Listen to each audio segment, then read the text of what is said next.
Okay பிச்சைக்காரன் sir. இப்போ ஆக்சுவலாக வந்து ஒரு புள்ளி விவரம் சொல்லுது. என்ன புள்ளி விவரம்னா, நம்ம நாட்டில் வந்து அதிக பிச்சைக்காரர்கள் இருக்காங்க அப்படின்றாங்க. அதுவும் குறிப்பாக ஹைதராபாத்தில் நிறைய பேர் இருக்காங்க. அவங்க வந்து மாத வருமானம் வந்து அவங்களுக்கு வந்து ஒரு 15,000 20,000 வரைக்கும் இருக்கு அப்படின்னு சம்பாதிக்கிறாங்க. ஓகே, பட் ஆனால் அதிக பிச்சைக்காரர்கள் இருக்கும் நாடாக கருதப்படுது. இது வந்து ஒரு நம்ம இந்தியாவுக்கு ஒரு பின்னடைவு தானே, கௌரவம் இல்லைல்ல? எப்படி சொல்றீங்க?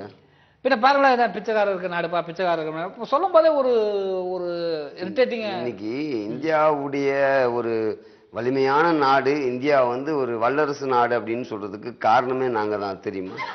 ஏங்க இதெல்லாம் கொஞ்சம் ஓவரா தெரியலையா? உங்களால தான் இந்தியா வந்து வல்லரசுன்னு சொல்றாங்களா? எப்படி? பொருளாதார அடிப்படையில பாத்தீங்கன்னா கூட நாங்க தான் வந்து அதுக்கு முக்கிய காரணமா இருக்கும். எப்படி புரியல எனக்கு ஒன்றும். பொருளாதாரம் பாத்தீங்கன்னா ஒரு 25 பைசா 50 பைசா அதெல்லாம் நாங்க வாங்க மாட்டோம்னு ஒரு தடை விதிச்சோம்.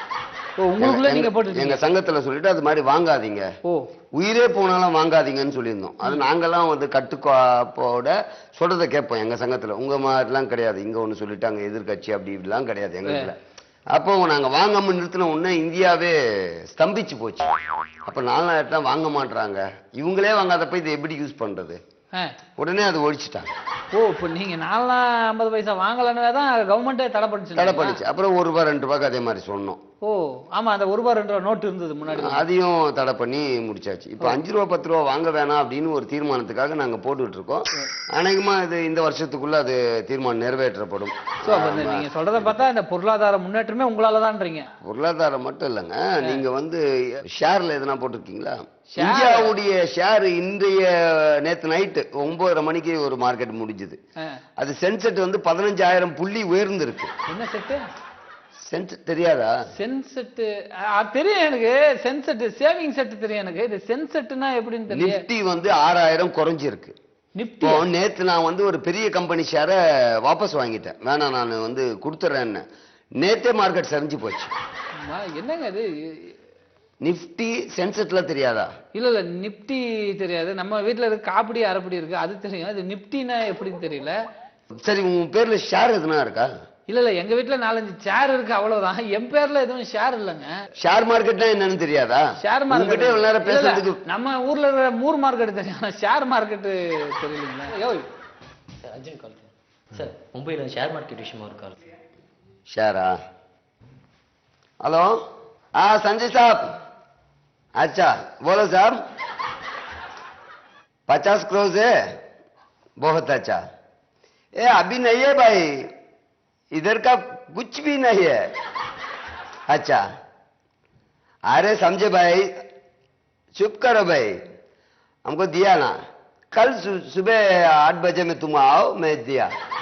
बैंक में ट्रांसैक्शन है. अरे कितना बैंक? 10 बैंक का दिया. अच्छा भाई ये पागल है इधर. हमको एक टीवी प्रोग्राम है ना, आएगा. अच्छा शुक्रिया. என்ன சார், என்ன லாங்குவேஜ்ல பேசுறீங்க நீங்க? ஹிந்தியும் தெரியாதா உனக்கு? இந்தியா அது சார். உங்களுக்கு மொத்தம் எத்தனை லாங்குவேஜ் சார் தெரியும்? Tamil, Telugu, Hindi, Kannada, Malayalam, Oriya, Gujarati, Odissi, Punjabi, English, French. மொத்தம் டோட்டலா எவ்வளவு லாங்குவேஜ் தெரியும்? 78. அப்புறம் ஒரு சில மொழிகள் வந்து படிக்க தெரியாது, வெறும் பேச தெரியும். அந்த மாதிரி ஒரு 67. இதெல்லாம் எங்க போய், எந்த ஸ்கூல்ல போய் கத்துக்கிட்டீங்க நீங்க? இதுக்கு எதுக்கு ஸ்கூலுக்கு போகணும்? ஊரா நம்ம பிச்சை எடுக்கும் போது கத்துக்க வேண்டியதுதான். இதுக்குன்னா கிளாஸ், அது உங்களை மாதிரி ஆளுங்க பண்றது, செலவு பண்ணி படிக்கணும்னு.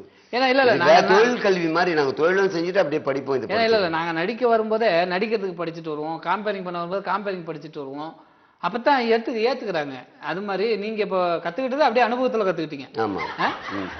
முதன் முறையாக உங்களுடைய வெளிநாட்டு பிச்சை எப்பொழுது ஏற்பட்டது உங்களுடைய வாழ்க்கை? ரொம்ப சுவாரஸ்யமான விஷயம் கேட்டிருக்கீங்க. அது பாத்தீங்கன்னா இதுவரைக்கும் இந்தியாவில் ட்ரெயின்ல, பஸ்ல, பஸ் ஸ்டாண்ட்ல, கோயில்ல எல்லாம் பிச்சை எடுத்தாச்சு. ஸோ அதனால நம்ம வந்து ஒரு வித்தியாசம் வேணும், நம்ம வந்து வளர்ந்துருக்கோம்னு தெரியணுன்றதுக்காக ஒரு தடவை ஃப்ளைட்ல போயிருக்கீங்களா நீங்க? ஃப்ளைட்ல போயிருக்கேன், ஃப்ளைட்ல தான் பிச்சை எடுத்தேன் நான். ஃப்ளைட்லயே போய் பிச்சை எடுத்தேன் எல்லார்கிட்டையும். பட் பெரிய கலெக்ஷன் இல்லை, ஒரு மன திருப்தி இருந்தது, நம்ம ஃப்ளைட்ல பிச்சை எடுத்துட்டோம் அப்படின்ட்டு. அப்படியே போய் ஒரு சுற்றுப்பயணமா போய் ஒரு 8-9 கண்ட்ரி போனேன். கடைசியில மறுபடியும் வரும்போது ஷிப்ல தான் வந்தேன். ஷிப்லயா? ஷிப்ல பிச்சை எடுத்துட்டு வந்தேன் வரும்போது. அதுல அந்த அளவுக்கு பெரிய கலெக்ஷன் இல்லை. ஆனா வந்து முதல் முறையாக வந்து ஃப்ளைட்லயும் ஷிப்லயும் பிச்சை எடுத்தது நான் தான்ட்டு ஒரு பெரிய அவார்டு ஒன்று ஒரு ஃபங்க்ஷன் கொடுத்துருந்தாங்க. ஓ. ஸோ அதுலயும் விருது வாங்கியிருக்கேன். அது மாதிரி பல விருதுகள் பல நாடுகள் எல்லாம் போயிட்டு வந்திருக்கேன். ஓ சார், இந்த பிச்சை எடுக்கிறதுல கூட இவ்வளவு பல வெளிநாட்டுக்கு போயிருக்கீங்க. இதுல ஏதாவது சிக்கல் வந்திருக்கா? இல்ல இது மாதிரி ஃபிளைட்ல கப்பல்ல பிச்சை எடுக்கும்போது அதுக்கு ஏதாவது கவர்மெண்ட் கிட்ட நீங்க லெட்டர் போட்டு பர்மிஷன்? இல்ல அது வந்து எல்லா நாட்டிலயுமே அந்த மாதிரி ஒண்ணு கேட்பாங்க. இந்த மாதிரி ஒரு நம்ம உடை பார்த்துட்டு எந்த நாட்டிலுமே கேட்க மாட்டாங்க.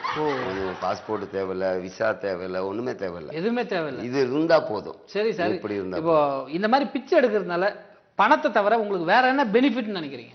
என்ன நீ லூசுத்தனமாவே கேட்கணும் முடிவு பண்ணி கேட்கறியா? இல்ல உங்களுக்கு அறிவு இல்லாமே நீங்க இங்க எப்படி உட்கார வச்சிருக்காங்களா? எப்படி இது?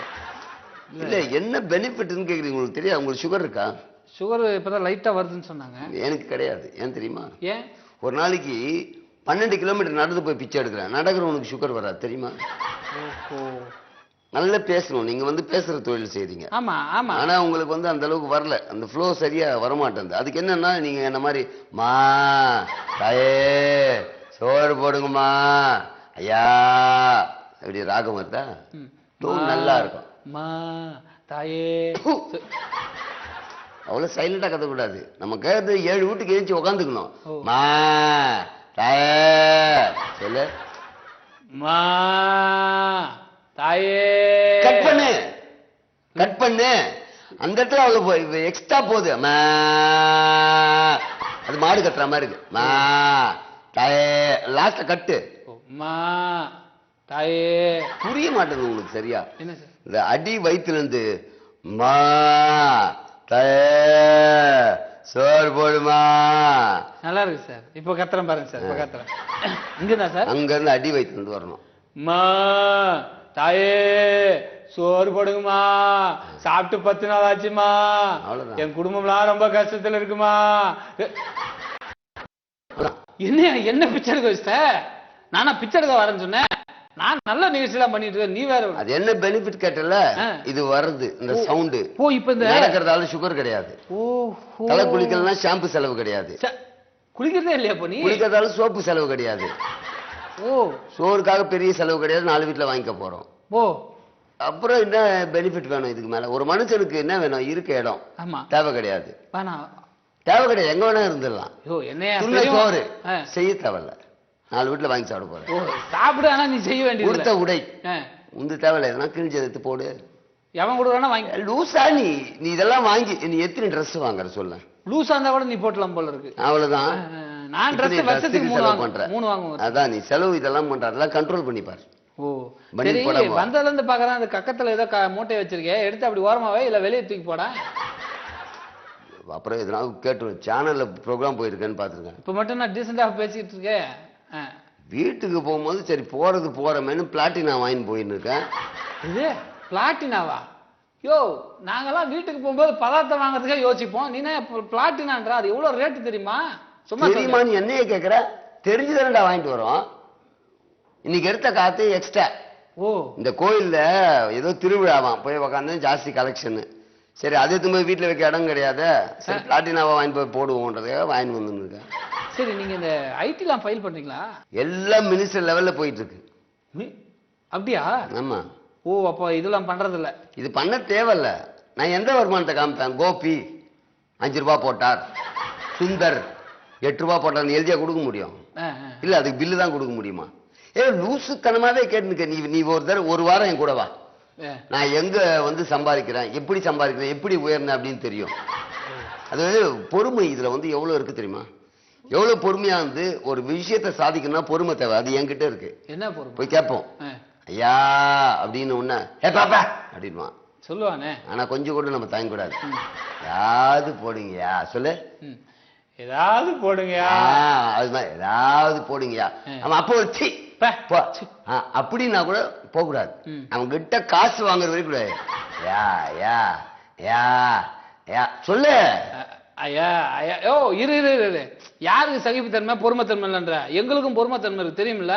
உங்களுக்கு என்ன அப்படி பொறுமை இருக்கு? இங்க வந்து பாரு தெரியும். ஒவ்வொரு ஷோ பண்றதுக்கும் நாங்க வந்து 7-8 கான்செப்ட சொல்லுவோம். முதல் கான்செப்ட் சொல்லும் போதே அந்த ப்ரோகிராம் ப்ரொடியூசர் கேட்பாரு, இது வேணாம் வேற சொல்லு அப்படின்னு. நாங்க அதை விட்டுட்டு வேற சொல்லுவோம். இப்படி 4 சொன்னதான் யோ இந்த கான்செப்டே சரியில்லை வேற வாங்கிட்டு வா வேற எடுத்துட்டு வான்னு. அப்புறம் வேற போன்ல சொல்லுவோம், இது சரிப்பட்ட நேரடியா வந்து சொல்லணும். இப்படி பல டைம் சொல்லிதான் இந்த ஷூட்டிங்கே போடுறோம். எங்களுக்கும் பொறுமைத்தன்மை இருக்கு தெரியுமில்ல. பொறுமை இருக்கிறதால வருமானம் வருதோ இல்லையோ, நான் சொல்ற பொறுமை இருந்தா கண்டிப்பா காசு போட்டு போவோம். நீ பிளைட்ல போயிருக்கியா? முதல்ல பிளைட்ல போனது இல்லைங்க சத்தியமா. இந்த தடவை நான் கோட்டால கூட்டின்னு போறேன். உனக்கு கோட்டாலாம் இருக்கா? பிச்சைக்கார கோட்டான்னு ஒண்ணு இருக்கு. நாங்க அடுத்த வாரம் டூர் போறோம். ஹாங்காங் பேங்காங் ரெண்டுத்துக்கும் சேர்த்து. அதை ஓல்டு மெம்பர்ஸ் எல்லாம் ஒரு ரிலாக்ஸேஷனுக்காக போறோம். நீ வரலாம் தான் சொல்லு. நீங்க கூட போறீங்களா ரிலாக்ஸேஷனுக்காக? நீங்க கூட என்ன அர்த்தம்? இல்ல நீங்க பிச்சை எடுக்கிறதே ஃபுல்லா 24 hours பிச்சை எடுக்கிறீங்களா? எப்படி அங்க போய் சும்மா இருப்பீங்க? சம்மர் ஹாலிடே வெயில் இங்க தாங்காது. ஓ பேங்காங் போனோம், ஆஸ்திரேலியா போனோம். ஆஸ்திரேலியால நல்ல குளிரா இருக்கும். நீங்க இந்த ஊட்டிக்கு போவீங்களா? ரொம்ப டர்ட்டியா இருக்கு, இடம் சரியில்லை, குப்பையா இருக்கு. அந்த இடத்துக்குலாம் போறீங்க. இந்த ஹனிமூனுக்கு போறீங்க பாரு, ஐயோ ஊட்டி கொடைக்கானலுக்கா போவீங்க, அதுக்கு ரொம்ப மோசமா இருக்கு. நல்லா ஆஸ்திரேலியா போங்க. நியூசிலாந்து இன்னும் நல்லா இருக்கு. இந்த நியூசிலாந்துல இது எடுக்கணும்ல, பாஸ்போர்ட் எடுக்கணும்ல. உங்களுக்கு எடுக்க போகணும்னு நினைக்கிறேன். எங்களுக்கு தேவையில்லை. நாங்க இந்த மாதிரி போனா எங்களை அனுப்பிச்சிடுவாங்க, ஒன்றும் பிரச்சனை. அதுல என்ன இன்னொரு பெனிஃபிட்னா, போகும்போதும் பிச்சை எடுத்துட்டு போகலாம், வரும்போதும் பிச்சை எடுத்துருவாங்க. அப்போ ஆன் டியூட்டில தான் சுத்தி பார்க்க போறீங்க. ஆமா, கலெக்ஷன் வந்துட்டு தான் இருக்கும். மிக பிரபலமான தொழிலதிபர் நம்ம கிட்ட ரொம்ப சூப்பரா பேசிட்டு